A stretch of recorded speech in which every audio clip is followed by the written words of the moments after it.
Sa buong kasaysayan ng sangkatauhan, ang paghahanap ng swerte at kasaganaan ay naging isang walang katapusang paglalakbay. Mula sa sinaunang sibilisasyon ng Tsina, Gresya, at Ehipto hanggang sa modernong panahon. Marami ang patuloy na naghahanap ng mga palatandaan na maaaring magbigay liwanag sa kanilang kapalaran. Isa sa mga pinakalaganap at kinikilalang sistema sa panghuhula ng hinaharap ay ang astrolohiya. Isang agham na pinag-aaralan ang galaw ng mga planeta at bituin upang bigyang kahulugan ang ating buhay, personalidad, at mga potensyal na oportunidad. Kung minsan, maririnig natin ang mga salitang, "Ang swerte ay nasa dugo mo," o "Ikaw ay ipinanganak na may gintong kutsara." Ngunit totoo nga ba ito? May mga tao bang sadyang isinilang na maswerte pagdating sa pera, career, at buhay? Ang sagot, ayon sa astrolohiya, ay oo. Ayon sa pagsusuri ng mga planetary alignments at cosmic energies bago sumapit ang 2026, may ilang zodiac signs na may natatanging bentaha pagdating sa pag-akit ng kayamanan, pagkakataon, at tagumpay. Kung ikaw ay isang taong naniniwala sa kapangyarihan ng mga bituin at planeta, marahil napansin mo na may ilang mga taon sa buhay mo kung saan tila nagbubukas ang lahat ng pinto ng oportunidad. Ito ay maaaring dahil sa impluwensya ng Jupiter, ang planeta ng swerte, o Venus, ang planeta ng kasaganaan at kagandahan. Maaari ring may kinalaman ito sa Saturn, ang planeta ng disiplina at tamang pananaw sa buhay.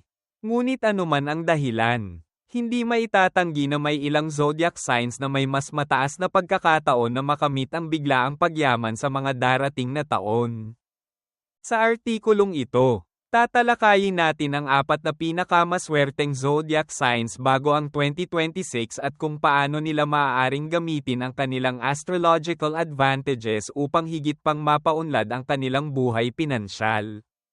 Ngunit bago natin talakayin kung sino ang mga mapapalad na ito, unawain muna natin ang konsepto ng swerte at paano ito gumagana sa larangan ng astrolohiya. Ano ang tunay na kahulugan ng swerte? Ang swerte ay isang konseptong mahirap ipaliwanag sa lohikal na paraan. Para sa ilan, ito ay isang pagkakataong dumating sa tamang oras at tamang lugar. Para naman sa iba, ito ay resulta ng pagsusumikap at tamang diskarte. Ngunit ayon sa astrolohiya, ang swerte ay maaaring nakasulat na sa ating kapalaran, isang enerhiyang naipapasa sa atin mula sa posisyon ng mga bituin at planeta sa araw ng ating kapanganakan. Ayon sa sinaunang astrologers, ang ilang zodiac signs ay mas madaling maka-attract ng yaman dahil sa kanilang natural na katangian. Halimbawa, ang Aries ay may matinding tapang at determinasyon, kaya't madalas silang manguna sa larangan ng negosyo at leadership. Ang Taurus ay may pambihirang pasensya at pagpapahalaga sa pera, kaya't natural silang magaling sa pag-iipon at pagnenegosyo. Ang Leo ay may likas na charisma at kakayahang humimok ng mga tao, kaya't madalas silang nagiging matagumpay sa larangan ng entertainment at entrepreneurship. Ang Sagittarius ay may lakas ng loob na sumubok ng iba't ibang oportunidad, kaya't madali nilang natutuklasan ang mga hindi pangkaraniwang paraan upang yumaman. Habang may mga zodiac signs na tila may built-in na swerte pagdating sa pera, hindi ibig sabihin nito na ang ibang zodiac signs ay walang pagkakataon upang yumaman. Ang sikreto ay ang tamang kombinasyon ng swerte, tamang mindset, at aksyon. Paano makikita ang iyong swerte sa astrolohiya? Bago natin talakayin ang 4 na pinakamaswerteng zodiac signs bago ang 2026, mahalagang maunawaan kung paano natin maaaring suriin ang ating sariling swerte gamit ang astrolohiya. Narito ang ilan sa mga pangunahing salik na dapat tingnan. 1. Jupiter placement sa iyong birth chart. Ang Jupiter ang tinatawag na Great Benefic o pinakamalakas na planeta pagdating sa swerte. Ang posisyon ng Jupiter sa iyong birth chart ay maaaring magbigay ng indikasyon kung saang aspeto ng buhay mo maaaring dumaloy ang kayamanan at kasaganaan. Kung ang Jupiter mo ay nasa second house, malakas ang tsansa mong magkaroon ng financial success. Kung ito naman ay nasa 10th house, maaari kang magkaroon ng isang biglaang tagumpay sa career. Kung ito ay nasa 8th house, maaaring makuha mo ang iyong kayamanan sa pamamagitan ng mana o investments. 2. Ang posisyon ng Venus. Ang Venus ay hindi lamang planeta ng pag-ibig kundi pati na rin ng kasaganaan. Ang tamang posisyon ng Venus sa iyong birth chart ay maaaring magbigay ng indikasyon kung paano mo maa-attract ang yaman sa iyong buhay. Ang Venus sa Taurus o Libra ay nagpapahiwatig ng natural na kakayahan sa paghawak ng pera. Ang Venus sa second house ay nangangahulugan ng likas na talento sa negosyo at investments. 3. Ang daan ng Saturn. Bagamat kilala si Saturn bilang isang mahigpit na planeta na madalas nagbibigay ng pagsubok, hindi maitatanggi na ito rin ang planeta ng matibay na pundasyon at long-term success. Kung ang Saturn mo ay nasa Capricorn o Aquarius, may kakayahan kang magtagumpay sa larangan ng negosyo at career sa pamamagitan ng sipag at tiyaga. Kung ang Saturn mo ay nasa 10th house, maaaring dumaan ka sa maraming pagsubok sa career bago ka tuluyang yumaman. Bakit mahalaga ang 2025 hanggang 2026 sa aspeto ng kayamanan? Maraming astrological events ang magaganap bago sumapit ang 2026 na maaaring magbukas ng napakaraming oportunidad sa ilang piling zodiac signs. Narito ang ilan sa mga planetary movements na magpapalakas ng enerhiya ng kasaganaan. Jupiter sa Taurus, 2024 hanggang 2025, magdadala ito ng napakalakas na enerhiya sa larangan ng negosyo, real estate, at long-term investments. Saturn sa Pisces, 2023 hanggang 2026, magpapalakas ito ng disiplina sa mga negosyante at propesyonal, na maaaring magdala ng pangmatagalang kayamanan. North Node sa Aries, 2023 hanggang 2025, maghihikayat ito ng mga biglaang career shifts at entrepreneurial success. Ano ang inaasahang magaganap? Dahil sa mga planetary movements na ito, magkakaroon ng shift sa global economy.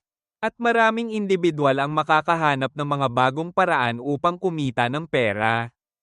Ang mga negosyong online, real estate, at teknolohiya ay magiging pangunahing sources ng kayamanan sa mga darating na taon. Handa ka na bang malaman kung kasama ka sa 4 na pinakamaswerteng zodiac signs bago ang 2026? Kung oo, ipagpatuloy ang pagbabasa at alamin kung paano mo maaaring gamitin ang iyong astrological advantage upang makamit ang iyong mga pangarap. 4 na pinakamaswerteng zodiac signs bago ang 2026. Batay sa planetary alignments, ang mga sumusunod na zodiac signs ay may malaking tsansang yumaman sa mga darating na taon. 1. Aries, ika-21 ng Marso hanggang ika-19 ng Abril. Ang Aries ay isang natural na risk-taker at leader. Sa pagitan ng taong 2025 at taong 2026, lalo silang magkakaroon ng matitinding oportunidad sa negosyo at career. Ang kanilang tapang at determinasyon ay magdadala sa kanila sa tagumpay. Paano palakasin ang swerte? Maging bukas sa mga investment opportunities. Ipagpatuloy ang pagiging agresibo sa career at negosyo. Maghanap ng mga partnerships na magpapalawak ng iyong impluwensya. Kwento ng tagumpay, si Jake, isang Aries, ay isang batang negosyante na biglang yumaman nang lumakas ang kanyang startup. Sa tamang diskarte at tiyaga, naabot niya ang financial independence bago pa man siya mag-30. 2. Taurus, ika-20 ng Abril hanggang ika-20 ng Mayo. Ang Taurus ay praktikal at may malakas na pagnanasa sa seguridad. Sa 2025 hanggang 2026, magdadala ang Venus ng napakaraming oportunidad sa real estate, negosyo, at stable investments. Paano palakasin ang swerte? Ituon ang pansin sa long-term investments. Pag-aralan ng real estate at iba pang safe financial ventures. Gamitin ang likas na kakayahan sa pagpaplano para sa mas matatag na kinabukasan. Kwento ng tagumpay, si Sofia, isang Taurus, ay hindi inaasahang nanalo sa isang property auction at naging milyonarya matapos i-develop ang nabiling lupa bilang isang resort. 3. Leo, ika-23 ng Hulyo hanggang ika-22 ng Agosto. Ang Leo ay natural na leader at may kakaibang charisma. Sa 2025 hanggang 2026, maraming oportunidad ang darating na magpapalawak ng kanilang impluwensya at kayamanan. Paano palakasin ang swerte? Gumamit ng talento sa pagnenegosyo at networking. Magpakita ng kumpiyansa at huwag matakot kumuha ng malalaking proyekto. Maghanap ng mentor na makakatulong sa paglawak ng kaalaman sa investments. Kwento ng tagumpay, si Kevin, isang Leo, ay isang fashion entrepreneur na biglang nakilala ang isang investor na tumulong sa pagpapalago ng kanyang brand. Sa loob lamang ng 2 taon, lumago ito at naging global na tatak. 4. Sagittarius, ika-22 ng Nobyembre hanggang ika-21 ng Disyembre. Ang Sagittarius ay adventurous at palaging handang sumubok ng bago. Sa 2025 hanggang 2026, ang kanilang pagiging masigasig at positibong pananaw sa buhay ay magdadala sa kanila ng mga hindi inaasahang yaman. Paano palakasin ang swerte? Maging bukas sa mga travel at business opportunities. Gumamit ng optimism at intuition sa mga desisyon. Huwag matakot sa mga biglaang pagbabago. Kwento ng tagumpay, si Mia, isang Sagittarius, ay nanalo sa lottery habang naglalakbay at ginamit ang pera upang magtayo ng isang online business na ngayon ay isang multi-million peso company. Paano mas lalong mapapalakas ang swerte? Kahit na may planetary alignment na pabor sa ilang zodiac signs, mahalaga pa rin ang mga sumusunod na hakbang upang mapanatili ang kasaganaan. Manatiling positibo. Ang positibong pananaw sa buhay ay nag-aakit ng magandang enerhiya at oportunidad. Magsagawa ng financial planning kahit gaano kalaki ang swerte. Kung hindi marunong mag-manage ng pera, maaari pa rin itong mawala. Gumamit ng manifestation at affirmations, magkaroon ng malinaw na layunin at araw-araw itong ipahayag. Gumawa ng matalinong desisyon, iwasan ang padalos-dalos na pagdedesisyon at pag-aralan muna ang bawat oportunidad. Samantalahin ang mga pagkakataon, huwag palampasin ang mga posibilidad na maaaring magdala ng malaking pagbabago sa iyong buhay. Conclusion. Sa kabuuan, ang mga taong isinilang sa ilalim ng mga zodiac signs na Aries, Taurus, Leo, at Sagittarius ay may natatanging pagkakataon upang makamit ang pinansyal na tagumpay bago sumapit ang 2026. Sa tulong ng tamang planetary alignments, mas magiging bukas ang kanilang mga pintuan sa masaganang oportunidad sa negosyo, career, at investments. Ngunit tandaan, hindi lamang swerte ang nagtatakda ng tagumpay, mahalaga rin ang tiyaga, talino sa paghawak ng pera, at ang tamang pananaw sa buhay. Habang papalapit ang 2026, ito ang tamang oras upang paghandaan ang mga pagbabagong maaaring magdala ng positibong resulta. Ang tamang mindset, aksyon, at dedikasyon ang tunay na susi sa masaganang kinabukasan.